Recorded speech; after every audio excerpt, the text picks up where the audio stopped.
If you think that ADHD is just about bouncing off the walls, you've only got part of the story. And you're about to find out why women are getting diagnosed later in life. In this video, I'm breaking down the how and why women present differently with ADHD. Let's get started.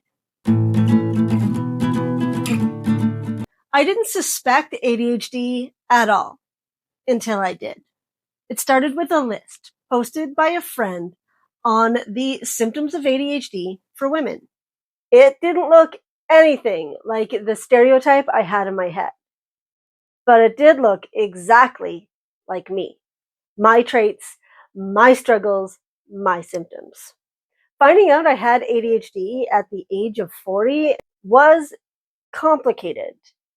I was relieved to find out that I wasn't just lazy or bad. But I also grieved the person that I could have been had I gotten the help I needed in the first place. At that point, I felt stuck in almost every single area of my life. I struggled to perform at work, to keep my house clean. I constantly worried about losing my keys or my wallet, forgetting appointments or important dates. I had no confidence in my ability to take on a challenge at all. I felt like I was broken in pieces, and each one of those pieces had its own cracks. And mostly, I felt absolutely exhausted, which does explain why I didn't suspect that I had something with hyperactivity in its title. Nor did anybody else. I was and am an excellent chameleon. I can blend in with any crowd, and I can hide my struggles very well. That doesn't mean I don't have them. I can fit anywhere, but belong nowhere. And that rings true for most women with ADHD. We learn very young that our worth is attached to three things: agreeableness, usefulness, and attractiveness. Not necessarily in that order. We're expected to be put together, both in terms of our appearance and our home. We're expected to be organized and on top of things at all times. And we're expected to do all this with a smile on our face and a skip in our step. The struggles that come with ADHD go against the grain of societal pressures that women feel. We fall short of them a lot, and we aren't given the allowances that a lot of boys and men are given. The same behaviors that would be met with an eye roll and the phrase, boys will be boys, is met with judgment and shame for a lot of women. So instead of acting out, we internalize that shame and those struggles. We people please, we overperform, and we mask heavily. And even the slightest crack in that carefully maintained facade is met with even more shame and even more judgment. So the less capable we are of concealing our struggles, the worse we feel and the more self-hatred we end up experiencing. And if you experience that enough, it makes sense that you end up with depression and anxiety, OCD, or even just emotional dysregulation, which explains why so many of us get misdiagnosed with these things long before anyone suspects ADHD. Before I move on to the core symptoms of ADHD, consider hitting that subscribe button. I make videos every week on neurodivergence, and if you're enjoying this one, you probably will enjoy the rest. The two core symptoms are inattention and hyperactivity. And in the medical field, these are treated like two different types, along with a combined type for those that experience symptoms on both sides. In the ADHD community, however, these distinctions are never quite as clear. For instance, inattention is considered more common in women. But let's get real. Women are expected to be more attentive. Men often have the luxury. Home, kids fall into the responsibility of their wives. This may not be universal, but it's definitely worth noting. Although the symptoms for ADHD remain the same between men and women, they can show up in our lives vastly differently. Women may not actually be more likely to be inattentive so much as we have more to attend to. And when we fail to do so, those struggles don't go unnoticed. Hyperactivity can have an equally misleading interpretation. Boys are expected to be more hyperactive regardless of ADHD. But an inattentive boy that sits quietly in the corner and just daydreams all day is likely not to be recognized to have ADHD in the first place because they're not being disruptive. The same thing goes for girls, except that girls have a whole lot more societal pressure to be quiet, polite, and reserved. It's also just a matter of how it presents itself, because hyperactivity can be external, meaning we have a desire for our body to move, but it can also be internal and show up with things like racing thoughts, multiple inner dialogues going on at once, or even just songs playing on repeat in our heads. Being distracted by our own minds is just as much hyperactivity as it is inattention, if you think about it. Some doctors don't even believe that the distinction is real and that our symptoms can change throughout our lifetime. So all it really indicates is the things that we are struggling with the most during diagnosis. There are a few symptoms of ADHD that do seem to affect women significantly more than it affects men. One of those is emotional dysregulation, although it too could be a societal thing. I mean, women are often considered more emotional than men in the first place.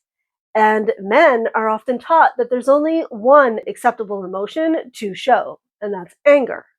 Either way, ADHD women often consider themselves too sensitive, especially when it comes to rejection. So much so that it gets its own name, rejection sensitivity dysphoria. This is the idea that we feel rejection even when rejection isn't present at all. It's honestly hard to say whether men experience rejection sensitivity at the same level as women do, and they're just not admitting to it. Women are far more likely to self report feeling this rejection, not so much that we experience it more. The thing about ADHD is that it's not just one thing, it's the pile up. Being disorganized leads to being late or missing appointments altogether. This spurs on our rejection sensitivity, which is distracting, so we're more likely to forget an important detail, which spirals into shame and guilt. And the worse we feel about ourselves, the worse our symptoms get. So it never feels like we can get ahead of all our struggles. But we do our best to contain these struggles and hide them away. And that level of masking leads to burnout every time. So most of us don't even seek diagnosis until either our kids are being diagnosed and we're thinking, hey, wait, I do that too. Or we're so burnt out that it's nearly impossible to tell whether we have ADHD or depression and anxiety. It's probably all three. ADHD affects literally every area of our lives. It affects our relationships with our partners and our friends. It makes it difficult to perform at work, so making career progress or getting that promotion is less likely for us. We often end up starting things again and going back to school or changing careers because we need that novelty and excitement, which makes us feel like we are always behind, which is compounded by the motherhood tax, which is the idea that women don't get penalized for being women. We get penalized in the workforce for being mothers. We find it more difficult to go back to work after we have been away for any number of years or even just months. We are treated poorly when we need to take time off because our kids are sick. This affects our career whether we have ADHD or not. So when our ADHD gets in the way on top of that, we can feel like we don't have a fighting chance. And this creates a lot of fear within us to maintain this carefully constructed facade, and that just leads to more and more burnout. And the worst part, diagnosis is far from easy. By the time you start to think maybe you do have ADHD, convincing a doctor to actually assess you is next to impossible. Because as far as they can see it, you've succeeded this far, so you must be fine, despite you actually just struggling this entire time. It can be very disheartening to go from doctor to doctor, asking them to assess you, or you get assessed and they just tell you that you have depression or anxiety. The problem is that you need to be your biggest advocate, which is hard to do when you're already in extreme burnout and you've lived your entire life with this incredible sense of shame and self doubt. So here's what to do: keep a symptoms journal. And don't worry about being perfect on this, because you're going to forget, sometimes for days, sometimes for months. Just go back to it. Don't let that stop you from continuing to keep track when you do remember. Because even if you just have the information from the days that you do remember, that's better than not having any information. And once you have a fairly large journal full of these symptoms with specific examples, giving that to your doctor is going to help them diagnose you far more than you just going in saying, I think I have ADHD. These are the symptoms I have. But then your mind just goes blank when you try to think of actual examples. On top of that, if you have been diagnosed and you're now starting your medication journey, keep track of that too. Write down the name of the medication, the dosage, and any side effects or symptoms you may be experiencing. This is going to be vital for you later on. When and if this doesn't end up being the perfect medication, it's good to keep track of all those things. You won't remember how you felt that first week you started unless it's written down. Secondly, find your community. Join Facebook groups, or if you can find one, join a local support group. Finding people that think like you, that make you feel like you are not alone, is a huge benefit, and it will help, I promise.